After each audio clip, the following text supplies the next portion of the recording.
What's up, you guys? It's Thomas here. So lately, I've been looking up a lot of iPad Pro, minimalist or iPad Pro setups, and a lot of them I've noticed are very expensive, like over 300 bucks. And if you already paid 650 bucks for your iPad Pro, chances are, unless you've got really deep pockets, you don't want to spend that much on your accessories. Now, $100 is, you should expect to spend that if you want like basic accessories like a mouse, a keyboard, a case. So today I'm going to be showcasing my budget options for your iPad Pro setup. It doesn't look great, but it's cheap compared to the other setups, and it functions, which is the top priority. So let's get right into it. Alright guys, so this is my setup. As you can see, it's nothing fancy, it's actually pretty cheap, but it does its job. What I like about this minimalist setup is that I don't have anything to distract me, it's just pretty productive. So, I have my keyboard, my mouse, simple USB hub with, some USBs and, other ports, and my iPad case and screen protector. If you do have a slightly bigger budget, then I do recommend the Apple Pencil, but it's not needed, so I'm just going to take it out. So let's get started on my hardware. So the keyboard is a basic JetTech USB wireless keyboard. Costs like 13 bucks on Amazon. Nothing fancy, but it works. Types. That's all I need it for anyways. And it's a good sized keyboard, easy to type on. Much better than my MacBook Butterfly keyboard.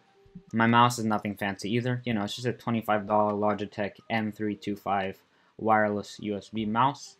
It's nothing fancy, but it does its job. I can click, I can scroll, does whatever a mouse is meant to do, and I don't even need a mouse pad, which is quite nice. So here's my USB-C hub made by Anchor. It's like 20 bucks on Amazon. For video editing, I like how it has a SD and a micro SD slot. Also has an HDMI port right here.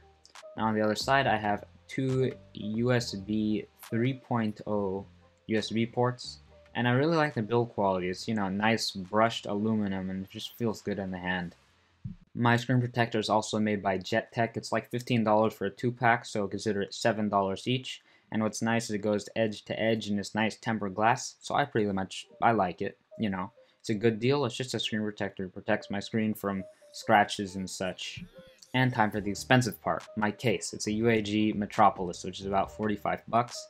But you know what? I really love the case. It's got a nice magnetic close system, which automatically turns off your device when you close it, or it puts it to sleep, rather. It has this nice little magnetic clasp, so the clasp doesn't flap around. And it also has these nice grooves to set your device up, and it will just stand up. And why did I spend so much on a case? As you know, the iPad Pro 2018 and the 2020 iPad Pro both have a bending issue. They bend, so you need a pretty nice case. So this case is pretty darn rugged and sturdy, and it's the best case I could find online that met both those criteria and the criteria of not being ugly and bulky and heavy and, bad looking. Okay, now for my apps. Now a lot of people spend a lot of money on apps, I think it's a waste. You can get a lot of good free apps. I have everything organized in these folders. I'm going to go over my utilities and my schoolwork folders, because those are basically my productivity folders. So over here in my utilities folder, I have Apple support, essential, voice memos in case I need to record stuff. I have some shopping app, GarageBand, and just some basic utilities. I also have Zoom, which is really important for shelter in place, and it's free. And I just have basic apps for basic functions that I need to do on my iPad. All of these are free, or some of them aren't free, but they come with the purchase of your device, like GarageBand. And those are basically all the utilities I use. And then for my education apps, which are the more important ones, I have, of course, my schoolwork, basic school app, Google Docs for just writing documents, taking notes, Numbers, which is basically free Excel, Google Slides, which is really nice for making slideshows like PowerPoint but free. Khan Academy for when I'm stuck in math and need basically free tutoring. Duolingo, free language lessons. Printer app, of course. Swift Playgrounds for learning basic coding. It's kind of fun game also. And Pages is basically offline Google Docs, and it also comes with your iPad.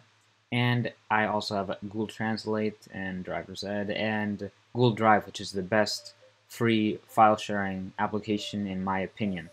And all of these are free, and all of them work. You probably already have them, so you know they work. You don't need to buy anything fancy. And for notes, you can also use the Notes app. A bunch of people spend a lot of money on these $10 a month Notes apps. You know, in reality, they may have a fancy UI and stuff, but the default Notes app has all the same features basically. And the features that aren't built into the Notes app, you have in the default apps on your iPad, like voice recording and stuff. Alright guys, so that's my budget iPad Pro setup. As you can see, most things were pretty cheap.